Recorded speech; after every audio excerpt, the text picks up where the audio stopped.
US President Donald Trump marks 100 days of his second term, a time for the US and the world to take stock and perhaps a breather. The 100-day mark has been a political yardstick for nearly a century. So, is it important and what does it tell us? This is Inside Story.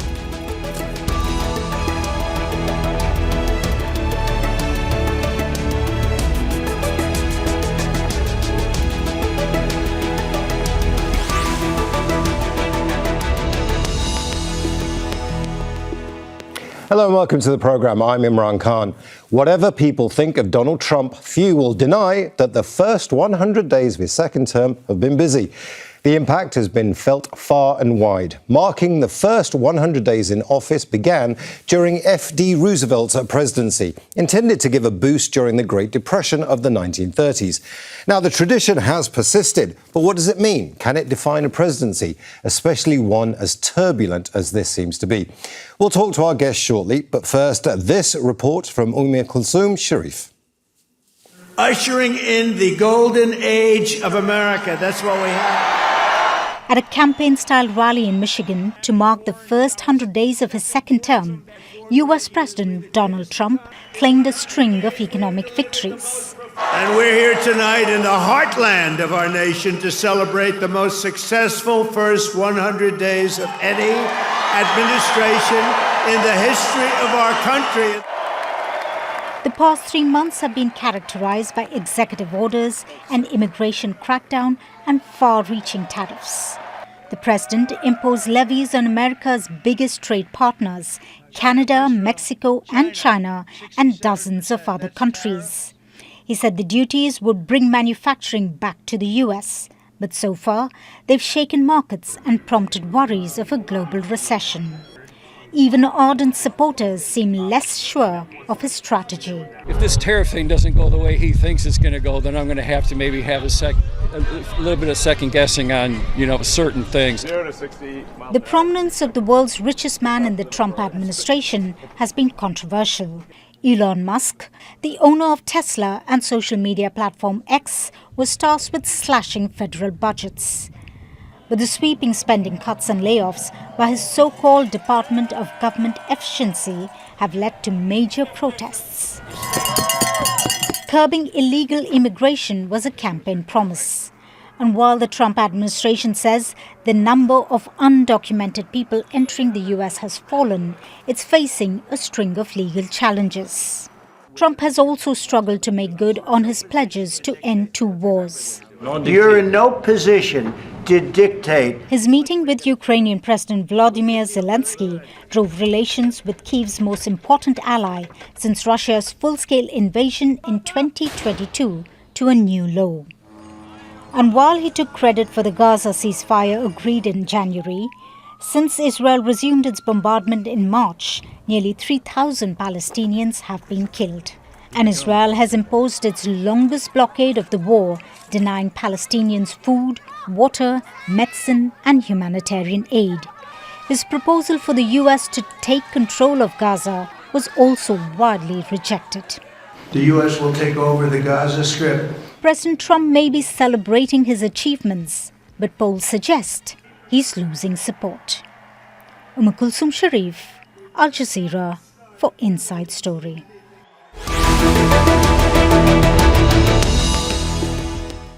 Let's bring in our guests. They're all joining us from Washington, D.C. Niall Stanage is a political analyst and White House columnist for The Hill newspaper. Patrick Mara is the chairman of the D.C. Republican Party and a member of the Republican National Committee. And Michael Fauntroy is a professor of policy and government at George Mason University, where he specialises in U.S. presidential politics. Welcome to you all. I'd like to begin with Michael. Michael, there's that old saying, you show me a boy, age 7, and I'll show you a man. Is this applicable here? I'll show you the president at 100 days and I can show you the term. Is that what this 100 days is about? In this case, I think you could say you show me your campaign, and if you follow through on your campaign promises, and I'll show you what your presidency is about. So certainly the first 100 days are indicative of the energy and the rush that new presidents often have to try to get their initiatives across. most presidents are at their most popular at the start of their first term. And so they often go big on some potentially controversial issues because they know they have some additional latitude from the voters. In this case, though, I think we have a bit of a concern because the president made some promises on the campaign trail, particularly with regard to who was going to pay the tariffs. And those promises were never going to come through as he put forward. But of course, now the impact of those promises are beginning to be felt. And as was indicated in the package that showed right before we started, voters are beginning to worry. Now, I want to come to Niall Stanage first. Energy was a word used there. Also, being unpopular at the beginning of your term is probably quite useful. I mean, Donald Trump is making some bold moves. Is there anything about his first 100 days you take away as a positive? Well, I mean, he was elected to deliver significant change, and he has certainly done that. It strikes me, Imran, that one thing that both lovers and haters of the president agree on is that he is an exceptional figure, if you want to put it that way. His supporters believe he's exceptional in his resilience and his capacity to change Washington. His detractors believe he's exceptional because they see him as an actual danger to American democracy. I think that the interesting thing with Trump is always among other things, is what happens with voters in the middle ground. And I think that's where questions of competence become so important. And I think that is the danger of the tariff issue. That has dominated the latter part of his first 100 days to his detriment. We've seen financial markets go down. We've seen tremors in the bond markets. We've seen Mr. Trump himself be unclear about what his real strategy is. And that has shown a capacity to reach voters in the centre ground negatively for Trump in a way that the other things have not. Patrick, let me come to you next. Donald Trump is not even as popular this 400 days. He doesn't have the approval rating as he did in the first 100 days of his first presidency. This has been a bit of a disaster, right? No, not necessarily. I mean, look, this is President Trump 2.0. In his first administration, his first term, arguably anyone, even his detractors will argue he's accomplished a lot more in the first 100 days of this administration than he did in the previous administration. And what you see here is a man who recognizes he can look back in the past, he can look back over 4 years of a disastrous Joe Biden presidency, and also recognize that he's not only limited by his sole 4-year term in office, as much as the media would like to chase the potential of a third term, but also, history shows that, a president in power typically loses seats in Congress in that midterm election. And so there is a race here in that first 2 years. So you've seen an astronomical number of executive orders, possibly, arguably record-breaking number of executive orders in the first 100 days. And then you've also seen, not widely reported, unprecedented access to the media of an American president.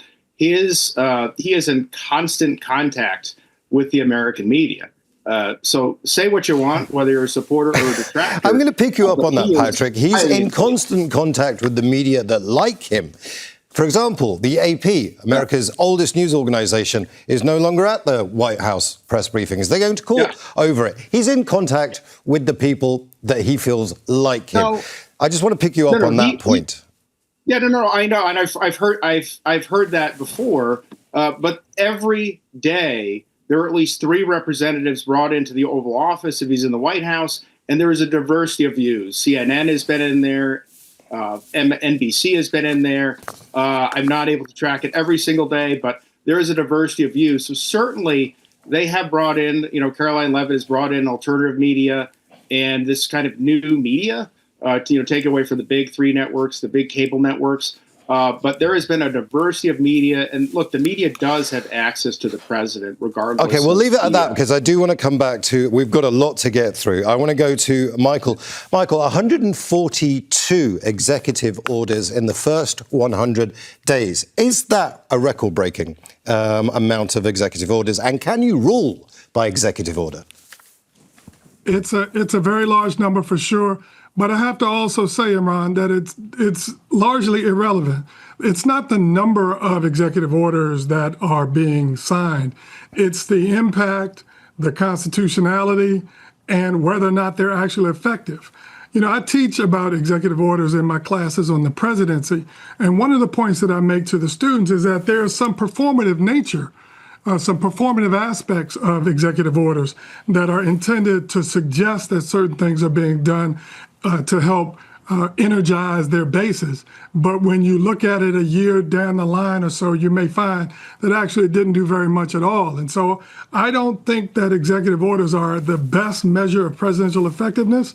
And there's a case to be made that presidents who have to govern through executive order are doing so because they can't bring Congress along with them, which is the key part of the legislative process that we're not seeing. And so, yes, there are substantial numbers of executive orders being passed, being signed rather, but I don't necessarily accept that that's a sign of presidential leadership. It may actually be a sign of presidential weakness. Now, Niall, I read your latest column, I think it's your latest column, on Trump's 100 days. Fairly critical, eviscerating is a word that I would use. But you did touch upon the idea of executive orders and the fact that the Supreme Court almost immediately on the really big ones blocked them straight away. Do you think that is an effective way of governing then, if you're just getting blocked?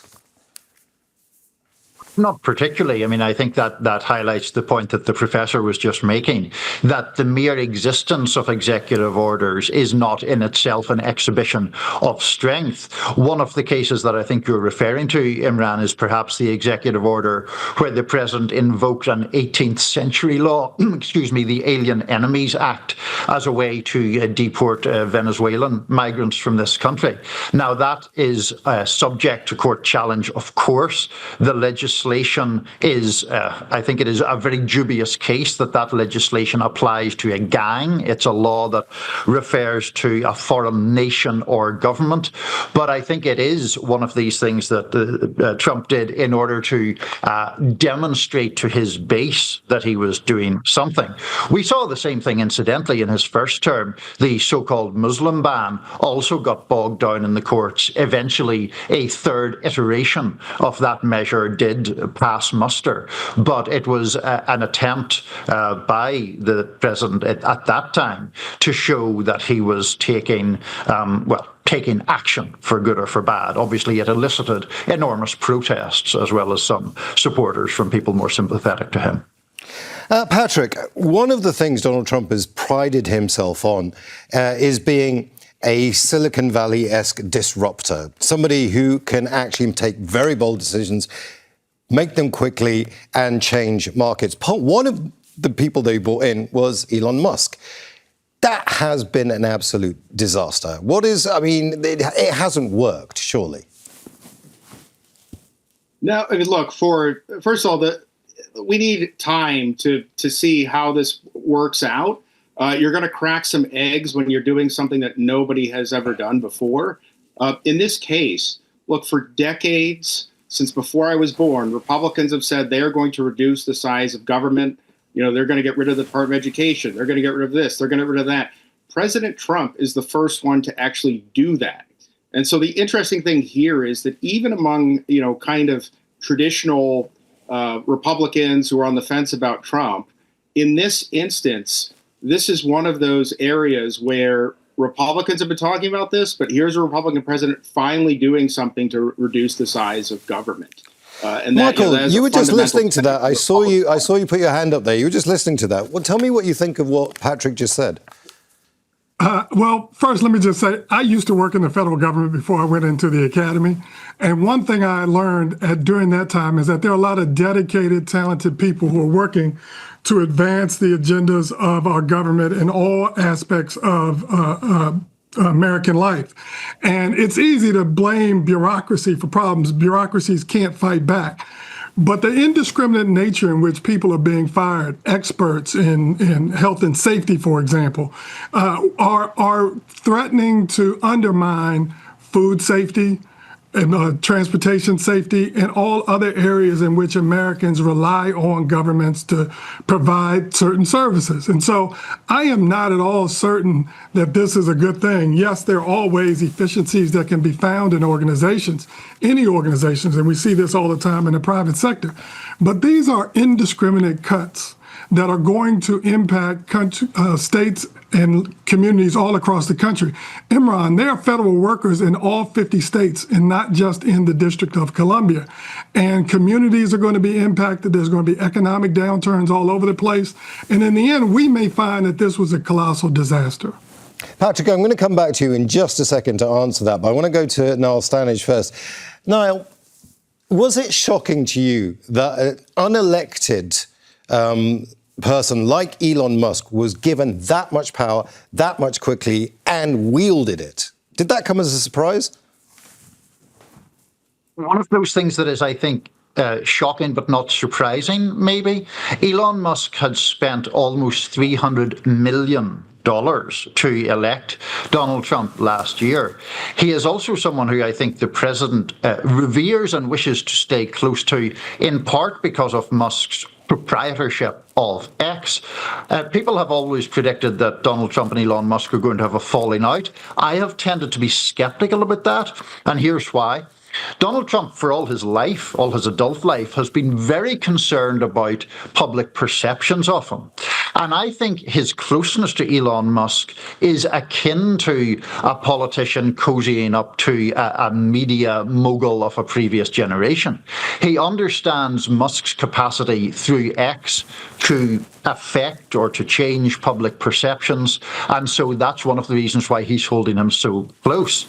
Now, briefly on the point, on the substance of the point, I think I perhaps come down slightly between Patrick and Michael here, because I think that Elon Musk is personally very unpopular, and I think that is a problem for Donald Trump. I don't think that the government writ large is terribly popular, or government services. I think there actually is. The people who favour making the case for an interventionist government have struggled politically in this country, very different from, say, my background in Western Europe, where people accept largely the need for government to do things. Here, the doctrine of small government has been traditionally very persuasive. And I think, to Patrick's point, that's why there is this appetite, at least in some quarters, for cutting down on the federal bureaucracy. Whether I think it's right or wrong is beside the point. There is popular appeal to that. Patrick, you've heard what both our guests have just said there. I want to get a response from you, unadulterated. I'm not going to ask a question. What do you think? Yeah, so first of all, I don't disagree that there are not dedicated federal workers. But look, the federal government has grown and grown and grown since FDR. Clinton did a little check on it of all people. But this is something that had to happen. When we talk about, making these measured decisions about where to cut, we'd still be measuring well past Trump's this term now. And so I think this is something that had to happen. I think the worst case scenario here is that you have kind of benchmarks and data going forward for future administrations as to what can be cut, what cannot be cut. But this will be, no matter what, this will be a net gain for the country. Surely all that data is in Elon Musk's hand. I mean, the accusation that he stole a lot of Doggy? I don't even know how you pronounce that, but Doge, he stole all that data. Is there any stock in that you take, Patrick? When you have, any Democrat would like to have Elon Musk on their team, maybe not at this moment, but if you had said a year ago, would you like Elon Musk on your team? Just about anyone running for office would say yes.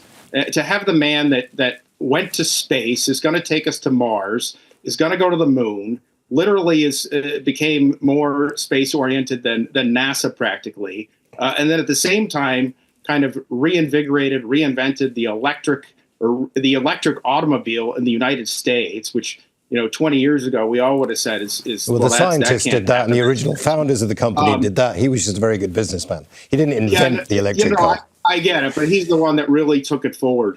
And look, all right, Patrick, we'll leave it there for a second because we've got so much to get through, and it's a very interesting conversation. I want to go to Michael now. Yeah. Michael, the hot button issue for pretty much every government on the planet is immigration.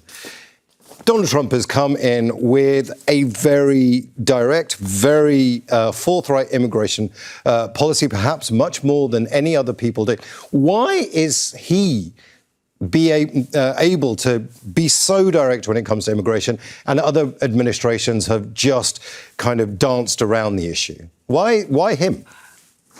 Well, he has decided to not include compassion, rule of law, and respect for law in his immigration policy. He's just trying to send people back. And oh, by the way, those numbers that he promised in terms of deportations haven't materialized either. You know, there's a process in place, and that they're having a difficult time rounding up some of the people that they try to find. They say, for example, we have too many illegals in the country, and that they're not paying taxes, and then they turn around and go to the Internal Revenue Service, which is our tax collection agency, to try to find where these people are. And so it is the kind of issue that has some measure of popularity, and to be fair, also raises some very fundamental questions and fair questions about what our immigration policy should be. But I don't think it's being implemented in a way that makes a lot of sense to people, where on the one hand, people are being deported to Central and South America, where on the other hand, South Afrikaners are being offered asylum in the United States, and others can buy their way in. And so there's certainly some inconsistency, I should say, in the way our immigration policy is being formulated right now. Patrick Mara, is his immigration policy a clear winner? Yes, over time. Maybe not at this exact moment, but over time, absolutely. Because this is something, 12 years ago when he talked about building a wall, we all kind of laughed, right? And this is a fundamental tenet of Donald Trump since he was kind of fumbling around saying he might run for president on the reform ticket back in 2000 or so. I mean, look, millions of people were coming over the border under Joe Biden. And President Trump has pretty much shut that off. And what Republicans believe is that we should have a legal immigration process, right? This is at most countries in the world, you have a legal immigration process. Not just legal here. You can buy your way in. Millions of dollars, you can buy your way in. That's not fair, surely?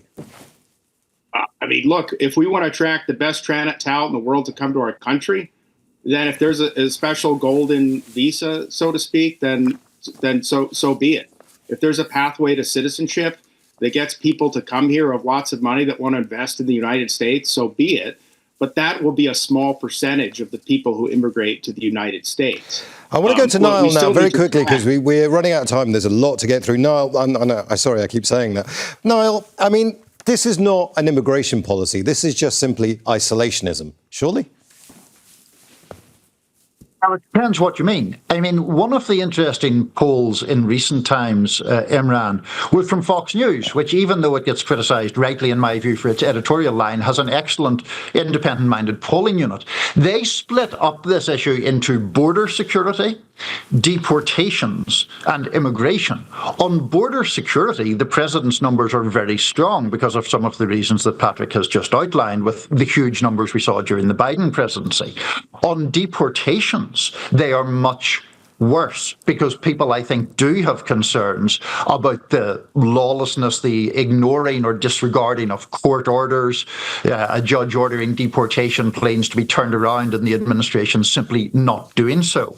So to say his immigration policy, I think we do need to drill down to what we mean. Yes, it was Trump's strongest issue by some distance in last year's election campaign. Sorry, Noel, we are running out of time, and there is one thing that we do need to get through before we end. Let's talk about Trump's foreign policy. I was in Ukraine for when he was inaugurated. I heard Ukrainians get very excited when he said he was going to end the war in 100 days, and then Zelensky came to the White House. It was a disaster.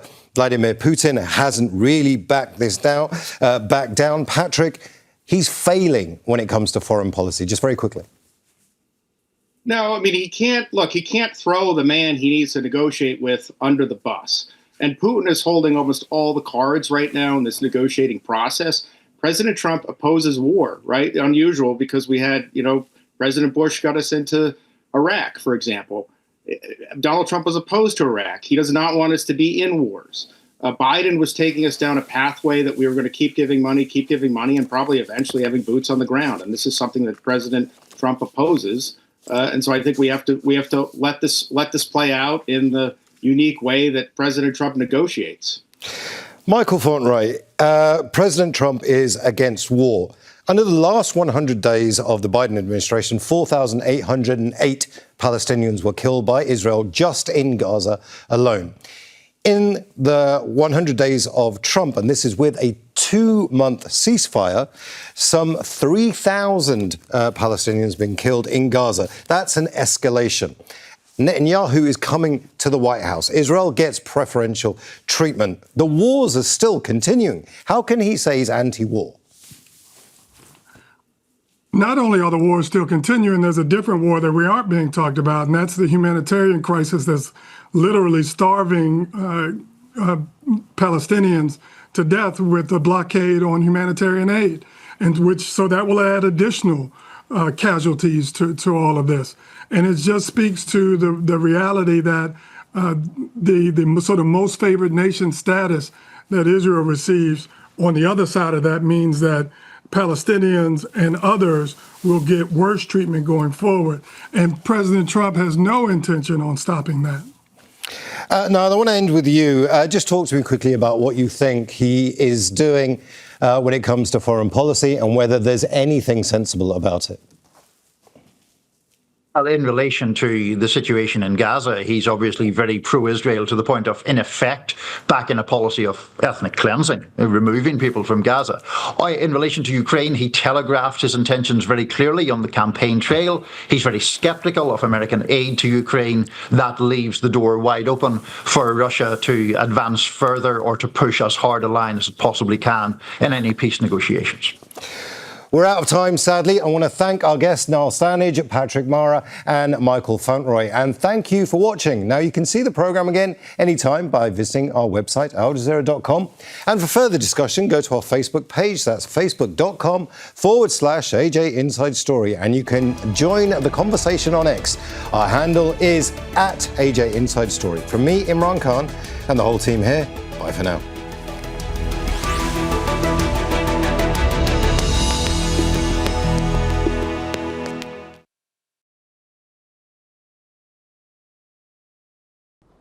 Make sure to subscribe to our channel to get the latest news from Al Jazeera.